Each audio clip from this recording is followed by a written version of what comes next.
संभाजीनगरच्या वैजापूर नकली सोनं तारण ठेवून कर्ज लाटल्याचा प्रकार एक समोर येतोय। भारतीय स्टेट बँकेतील ही घटना आहे। वैजापूर पोलीस ठाण्यामध्ये या संदर्भात गुन्हा दाखल झालाय। भारतीय स्टेट बँकेच्या अधिकाऱ्यांच्या फिर्यादीवरून अखेर महिनाभरानंतर हा गुन्हा दाखल झालाय। ग्राहकांनी सोनं पडताळणी करणाऱ्यांच्या संगमतानं 12 लाखांची ही फसवणूक केली गेली।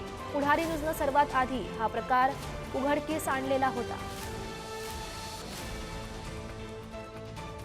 भारतीय स्टेट बँकेतील ही घटना आहे। वैजापूर पोलीस ठाण्यात या संदर्भात गुन्हा दाखल झाल्याचं आपण बघू शकतोय आणि भारतीय स्टेट बँकेच्या अधिकाऱ्यांच्या फिर्यादीवरून अखेर महिनाभरानंतर या संदर्भातला जो गुन्हा आहे तो अखेर दाखल झालेला आहे। आपण म्हणजे पुढारी न्यूजने ही बातमी सर्वात आधी दाखवलेली होती आणि या संदर्भात अधिकची माहिती जाणून घेऊया। दैनिक पुढारीचे प्रतिनिधी नितीन थोरात आपल्यासोबत आहेत। नितीन, आपण बघू शकतोय आपण खरं तर ही पहिल्यांदा बातमी दाखवलेली होती। अखेर महिनाभरानंतर या संदर्भात गुन्हा दाखल झाल्याचं आपण बघू शकतोय।